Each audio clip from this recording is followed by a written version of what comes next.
My channel is very candid and it's also controversial. First off, Yeah. your Jesus and Justice, absolutely beautiful. Thank you. Praise God. I heard that. And here's what I was dealing with when that all was happening in the country and happening in the church. And just, I remember I looked at the Word of God. I looked at the life of Jesus. I didn't agree with the response I was seeing. But I gleaned from the response that there was something happening in the country and there was something happening in the race relations that I didn't understand or didn't get or didn't fully prioritize, right? And I was thinking, Jesus to me is the answer. Like I'm one of these Jesus is enough Christians. I know nowadays it's always Jesus plus something else, but to a lot of my friends, that answer was ringing hollow to them. And that was the breakdown for me was I kept on saying, look, this answer is already here for us. Yeah. And I heard your spoken word and it was challenging to me. And even though to this day, and here's the confession, I do not agree with the tactics that Black Lives Matter took. And more importantly, I didn't agree with the back end of Black Lives Matter, meaning all the political stuff and all that. Yeah. But it taught me, that's fair enough to say that, but what will you do in that stead? If you can't sign on with this, apathy or even nothingness is not the follow-up. Yeah. So I said to myself right then, I said, I'm going to do, in the next calendar year, I'm going to make 5 relationships that I have to go out of my way to make. In other words, they're not just going to wander into my life. They're going to be things that you actively go out. And I remember thinking, if every Christian did that, what a dent we would make in relationships with one another, breakdown in communication. So all that was wrapped up in hearing your spoken word. Yeah. And that was like that's like how it played out with me. If someone who was in the same place as I am was a white person, like I has the same, if it was me, like same drive, same everything, but they were white, they'd be in a completely different situation than I was. I want to hear more about that. Why? Yeah. Where would they be? First, and we've had this conversation. Yeah. I wouldn't say where would they be. We've had this conversation, I want to say in the professional sense. I attest to this. You are this person. You're driven. You're hardworking. You have vision. You're rooted, grounded. You're well raised. So here's the question I'm asking you. Like in your mind, you must have what would be the difference if you had white skin? Like where do you see what would be different? There are certain like I wouldn't have to try so hard. The reason being, let's talk about a job interview, and I think we've had somewhat of this conversation. I bet you interview well, though. I do, because I gotta put my white voice on, and that's something else. Is that what you do? Absolutely. Oh, and then I bring out Elis once I'm hired. The bait and switch. Yeah.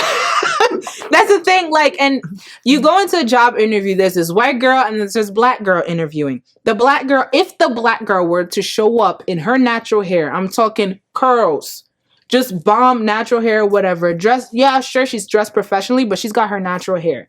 She has the exact same credentials of this white girl. Maybe even more.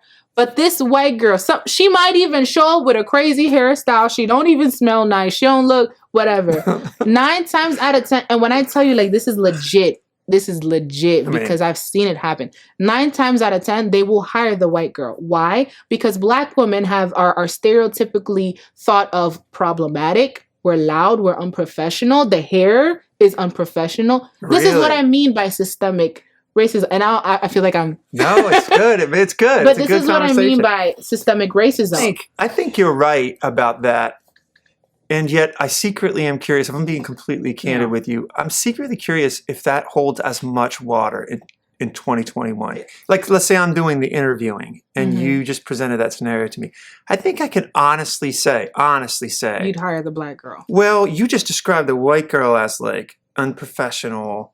Or I shouldn't say that. Like, let's say they're both exactly the same. Equally, let's do that. The equal opportunity. They have the same credentials. They're both dressed exactly the same. Yeah, I'm going to yield to you here because this is one of these things. I think this is true. This is one of these things that you don't know you can't speak honestly until you're in that situation Until you're and in you that do situation. it. I think you just say something that you want to hear yourself say, and I do believe you. I totally obviously believe you that these are all like lived experiences and I don't have them. But I seek, okay, so here's the white guy's perspective. Based on the media narrative that we hear, what you're saying isn't true. Meaning, so I worked for a Fortune 500 company, Clear Channel, and then it turned into iHeartRadio. That was the name of the company. And I got like, I was on air talent, and I got to the point where like I was dealing with like people that all they care about. Either these guys that care about money, and then they care about money again, and then at last they care about money, right? Those kind of people. And I can honestly say that that company was looking to put, now here's where this gets muddy for me. Maybe they were doing it out of like token reasons. I don't know why they were doing it, but I think they were itching to hire people just like you. You know why? Why? Because now they have. So that's why I say what I'm saying. Yeah, because of that. Because now there are mandated rules like about diversity and about like there's a quota. There's a quota that businesses have to fulfill, and that's why I feel like a lot of the jobs that I get are for me to fulfill a quota. Why? Because I'm the only Black person in the entire business. That's applying. 99% of like every single job. We live in Lebanon. Granted, the population of Black people in Lebanon is pretty low. I didn't know that. Technically, I thought it was pretty low because I didn't see any Black people in the workplace where I worked in any place that I worked in. Granted, every job that I've had here in Lebanon has been on a professional level by the grace of God. So if they're hiring you to fill a quota, no offense to any person I've worked with, I love y'all. Does it cheapen the hire?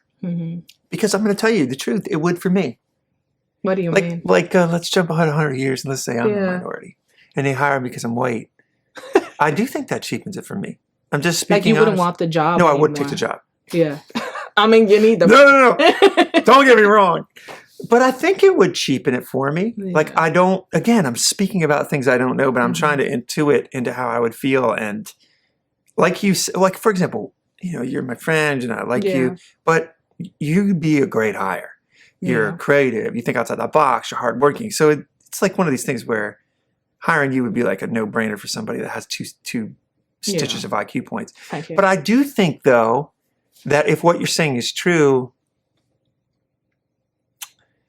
companies see this is okay. We're wandering into something stuff that you didn't know about because, like, you don't see it, you don't experience. Totally it. Don't see it. That part is 100% true. Yeah, and I think this is the interesting thing about white and Black misunderstanding. I think there's I think there's an assumption about white people that we don't know. Like, I think most people that have their head in the game know this goes on. They don't know the lived experience. They don't know how it feels.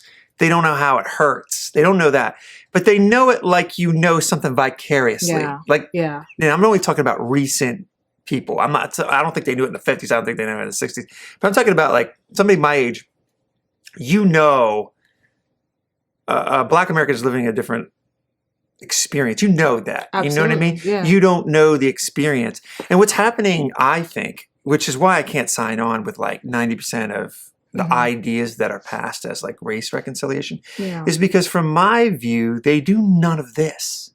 They don't seem to serve to broaden the conversation. They don't seem to serve to enlighten. It's like, this is what I believe. This is what you have to believe because I believe what I believe. Yeah, they appear to do just the opposite. They appear to create like a reason not to ask these kind of questions. Have these kind of the whole everything I've seen in the last 10 years. It's almost as if the goal is to divide further and this has always been my problems when I was in college and all these, the military and all these things. This idea that you would tell a company or you would tell a business, you got to hire 3 Asians this year. You got to hire in a weird way, not in an obvious way, but in a weird way that cheapens the humanity even further. Just the fact that I think they have it in, like when you fill out a job application, that they have a question. They have a question, and then it's strange to me that they have like they just have Hispanic or Latino, white, A white, what is it? It's Hispanic It's some or weird Latino, one that I don't understand. Black or African American, and then it says white, non-Hispanic or Latino. Why is it that they have to point out white, non-Hispanic or Latino? I've read one recently that said white Hispanic. So is that what you check? So do you check the box that you look the most like? So I would just check white. Me personally, right? because I'm Afro-Latina. Like my dad's half Haitian. So They don't have a box like that. They don't. So they have like ethnicity and then they have race. So like for ethnicity, I put Hispanic. For race, I put black. You're so right. I just like mix it up. And that gets it done. And it's check all the boxes. So, but yeah, and I really, honestly, personally, I really don't feel like that should be a category in a job application because that's how they get you with the quota. Now that's why they have it though, because the goal isn't okay. Here's the other thing. All right, here's the new evolution of race relations in my lifetime. When I was younger, ironically enough, by the way, best like, you know, obviously, what do I know? But best like observational race relation of my lifetime was when I went to high school. So you figure like late 90s, right? Interracial dating. There was a lot of interracial friendships. There was a lot of interracial conversation. Yeah. And here's the best thing. Our parents, they were weirded out by it, right? In all fairness. Because it wasn't they were weird. they were but used to. nobody in my school, now granted, I grew up real close to Harrisburg, so I don't know if my education is a good litmus test, but the point is like there's a lot of conversation, there was a lot of like genuine friendship, and a lot of the conversation had nothing to do with race. It was like we had shared experiences and we really had like deep friendships with each other. Jump ahead now, and I feel like if I were to say to a friend, and tell me what you think about this. If I were to say to a friend, hey, my goal is to not see race. Ooh, we were going to get to that. And that's all we have for today, folks. Thank you so much for watching. It's been a pleasure having you, Mr. Brock Lowe. A pleasure. Hey, subscribe to all this stuff that Elis is doing because it's all awesome. And I don't even know all the cool worlds she's in. She's in all the youthful worlds. Instagram, Facebook. Yeah, get at it. Don't follow me on Twitter. Thank you so much for watching. It's really good, and I had a lot of fun.